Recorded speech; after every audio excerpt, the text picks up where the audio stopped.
Thanks for staying with us here on Breakfast Central. It's raining suspensions in Nigeria, but Rivers State is definitely topping the charts. Rivers State Sole Administrator Vice Admiral Ibok-Ete retired, has suspended all political office holders in the state, including the Secretary to the State Government, Chief of Staff, not forgetting commissioners and heads of boards, agencies, and also parastatals. In a statement issued on Wednesday, affected officials were instructed to hand over to the highest-ranking civil servants in their respective ministries and agencies. The suspension takes effect immediately from March 26, 2025. Now, this follows an earlier directive mandating all 23 local government councils to submit reports detailing their operations, staffing, and revenue sources. Political analysts interpret the move as part of a broader federal strategy to consolidate control over Rivers State's political and financial systems. The Civil Society Legislative Advocacy Center, CISLAC, has warned that the dismissal of political appointees by the sole administrator of Rivers State, Vice Admiral Ibok-Ete, retired, poses a significant threat to democracy.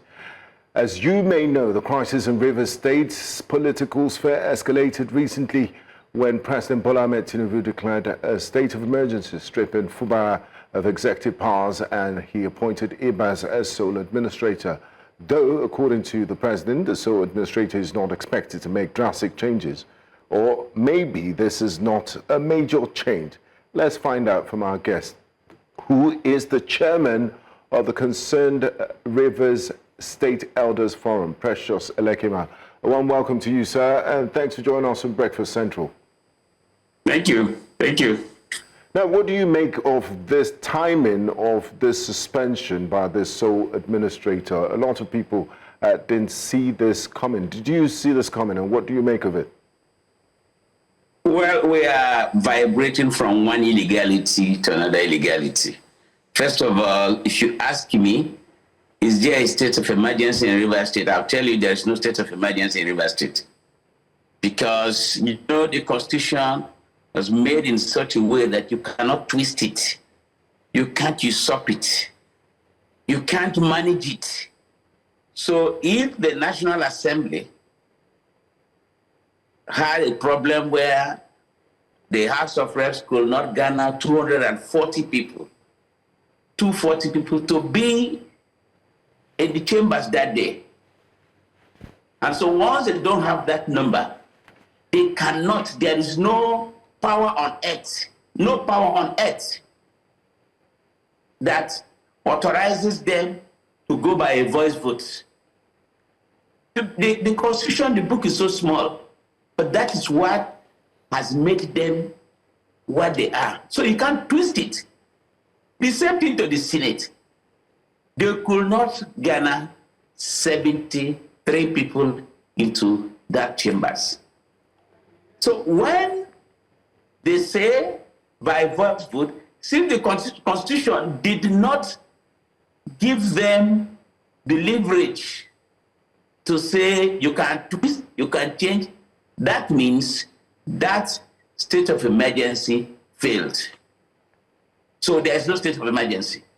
Okay, so let's get it clear. So in your terms, you're saying that the sole administrator shouldn't have powers like he does currently if it truly was a state of emergency. We've seen him. Go ahead. Go on. It needed. Listen, you know what is wrong with that? Most of the people who say they're politicians don't even understand how those laws came about. If you see, the House of Reps represents the 1,000 people that were created by Moses, and the 70 people, which is the Senate, were created to agree. But now the Constitution says 240 for the House of Reps. It stays 73. So if they are short by 172, it has failed. When they wanted to impeach Trump the first time, they were shot by one. Andrew Jackson, by one vote. So it failed. So if there's a state of emergency and the House of Reps could not have 240 people. The Senate could not have 73. It has failed. So there is no part of it that says you can use voice vote. This is a major issue. The Constitution cannot be twisted. Cannot be twisted. Can never be twisted. It is going according to the way it is written. It cannot be interpreted to say, if we don't have the number of people complete, we can use voice vote. So from one illegality, they have moved on to another illegality. So two people quarrel, you create state of emergency. You create state of emergency. So now you have created state of emergency. The man is there illegally because since the House of Reps and the Senate could not have the votes, it has failed. No remedy. But now, because they believe that Nigerians are foolish, they are stupid, they are there. And the man has gone to say, I've removed this, I've removed that, I've removed this. So he has removed all. He knows them. He has met them before. He knows that they are not good. But from the point that he got to the state, he said the state appears quiet. So that's the first signal to the president that there is no problem in Rivers State. Okay, the next thing he said, oh, I went to the House of Assembly. I saw them, I saw that they have paid the contractor up to date, and the contractor is doing his work. That means that the information that was passed to Mr. President that Governor Fobara is not doing anything to build the assembly back is not correct. It's not correct. So what I'm saying is that we are in a very terrible situation. Today, it is Rivers. And I thank God that so many eminent Nigerians have called Mr. President that have a detour. If a mistake has been made, it is cheaper, it is easier to look at it. There is no shame in it. Within a short period, weeks, whatever, recall, have some semblance of unity. And I tell you what, I'm from Rivers, and I'm an infantry politician. I'm an infantry politician. If you today put up a meeting between the House of Assembly members and Governor Fobara, and I will so much that meeting for those of us who were part of creating the 2015 government, those of us who were part of creating the 2015 government that brought in Wike, along with those who were the Amechi government people, who the government people, all of us sit together in the room, let the other national people sit down, let us listen to what they will say. Because I can tell you that there is no trouble. I will tell you there is no trouble. The trouble is nothing but this is what I want to happen. This is how it should happen.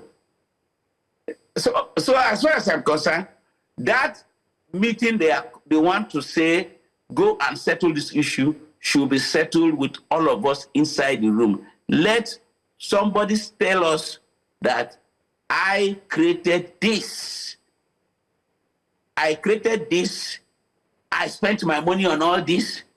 And today, the people are not respecting me. I want us to sit together in full camera. Full camera. Let the whole world watch all of us. Sit it down. So when we sit down, we watch one person say one thing or the other to tell us how this whole thing come about and who is not keeping to what. So I can tell you that we have a drama that is overloaded and that nothing is wrong.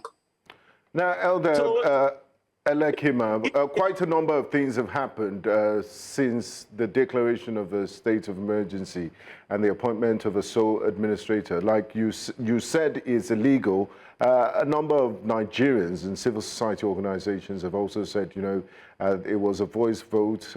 They didn't have the number required to declare a state of emergency. So they're challenging it in court. But the present reality is that the sole administrator has resumed and as part of fulfilling his duties, constitutionally or not, is making decisions which border on the lives and economic well-being of the people of your dear River State. Now that he's suspended political appointees of the government, what's going to happen to the policy direction? How would it affect? What are the implications for service delivery for the people of River State? Let me say something. We're in a dangerous trend where the judiciary, the legislative arm, and the executive appears to be controlled by the executive. Because what's going to happen is that investors and the rest will now have fear, genuine fear, that if I come to Nigeria to invest my money, and if it happens that I have to seek redress, I do not know where to go to. The principles of separation of powers, it is to correct one head and the other. It is three heads under one neck. And so if the executive arm is going outside their allowed powers, the other arm will correct them. Now, it is now open to the courts, and the judiciary should be able to redeem themselves, because gradually people are losing hope. People are believing that judiciary is almost not existing. But we have nothing to do that continue to use them. It is dangerous for them to keep telling people that, oh, we cannot be trusted. Then we are all running into a big problem. Let the judiciary make pronouncement. If you watch the foreign countries, President Trump made statements ending bad citizenship and all that, and the courts say, you can't do this, you can't do this, this is what the law says, this is what the Constitution says. They keep saying this. They are not saying this because they are weak. It gives the Americans the confidence that, okay, we have law and order. When we create lawlessness, the judiciary plays a big role. I heard what President Jonathan said. He said, if somebody is pretending to sleep, it is difficult to wake him up. But if somebody is actually sleeping, you can wake him up.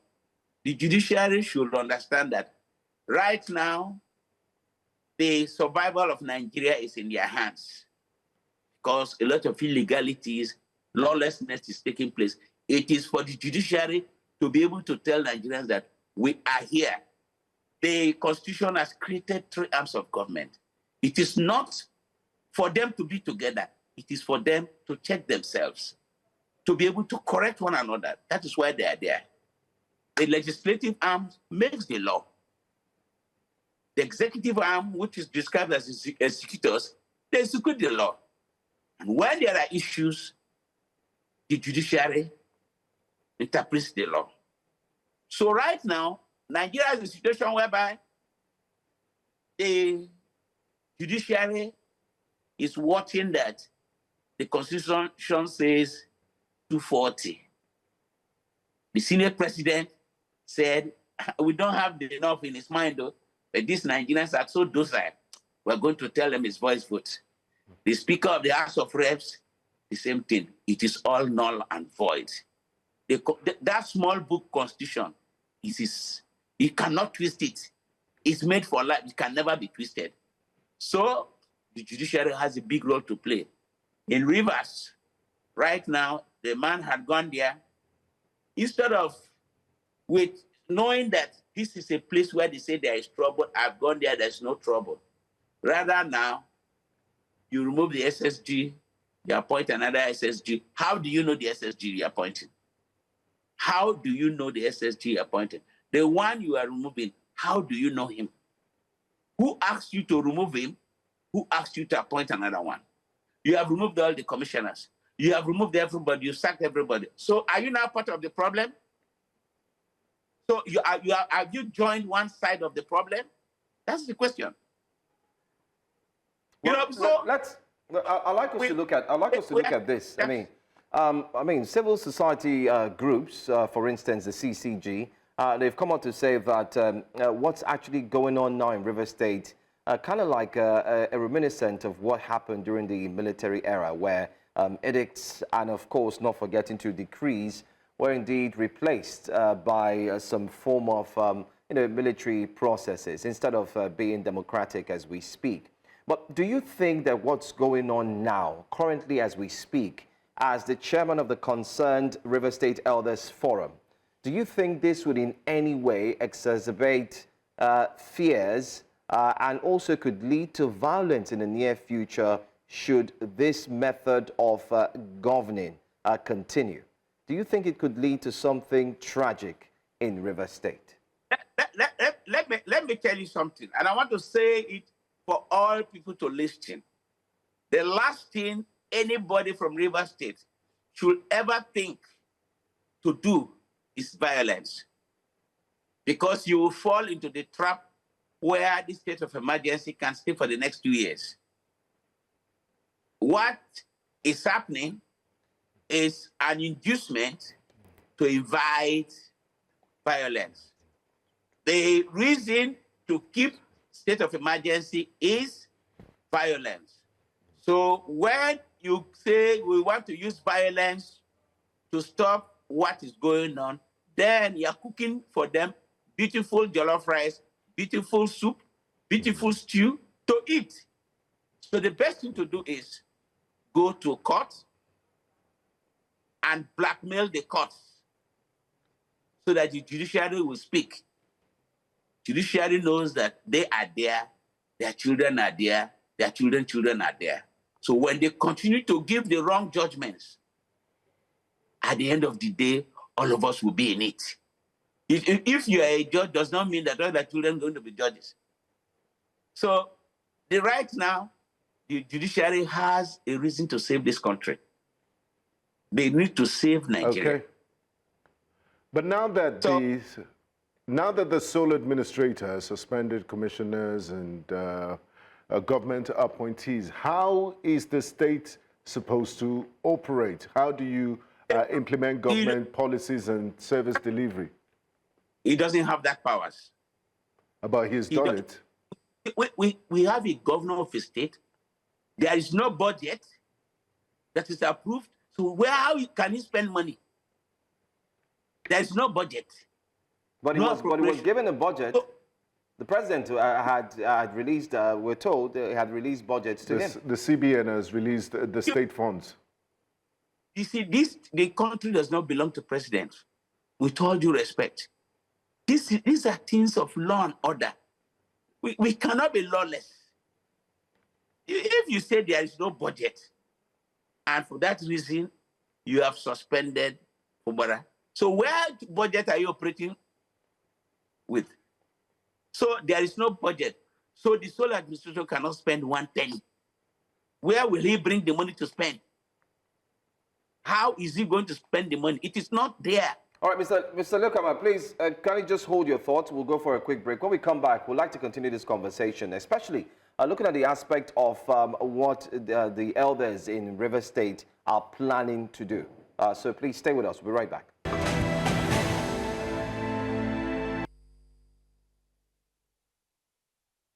Welcome back. It's Breakfast Central on a Friday. We do have the concerned River State Elders Forum Chairman, Mr. Precious Elikaman. We're taking a look at the recent story coming out from River State, especially one that has seen the sole administrator ensure that there is a complete removal of appointees in River State. And we're talking about appointees of even the suspended Governor Siminalai Fubara.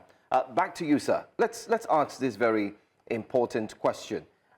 Take, for instance, there's also a complete removal, we could say dissolution of the Rivers State University Governing Council, and then also the removal of RISIC, which has to do with the dissolution of RISIC as well. That is the Rivers State Independent Electoral Commission. What does this mean? And can you connect the dots for us? What are the Elders Forum saying? Because you're the chairman. What are they saying when you have your meetings?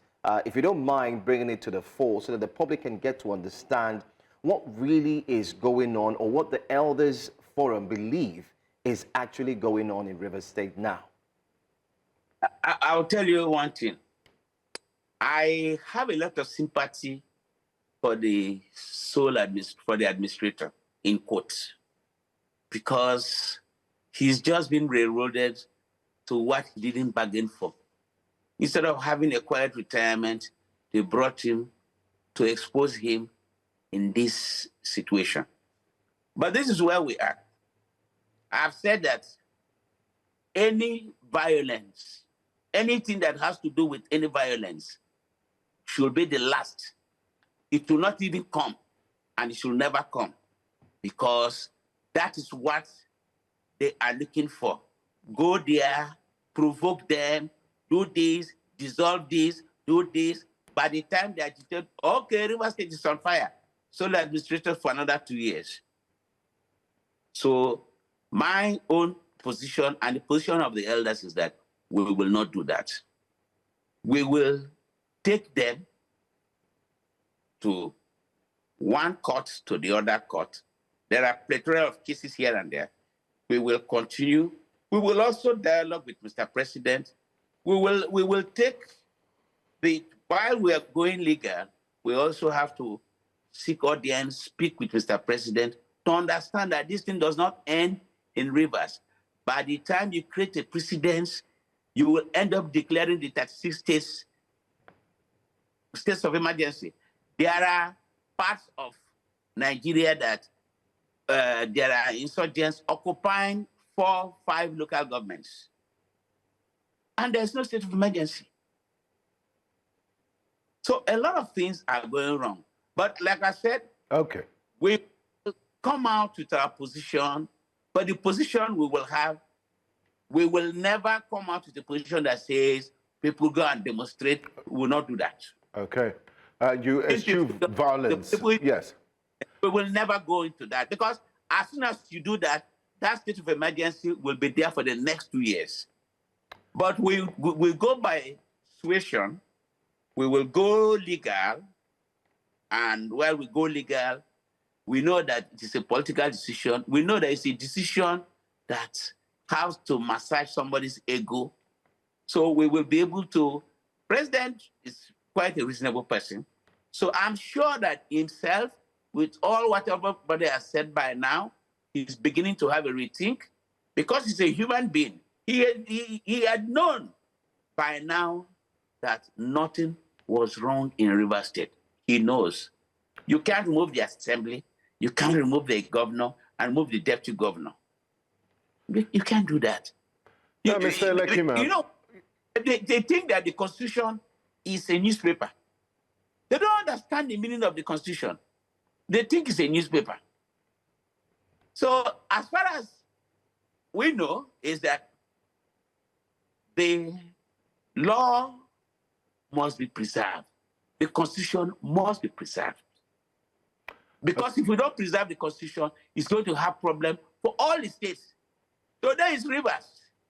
Now you have said Rivers people are currently in state of emergency.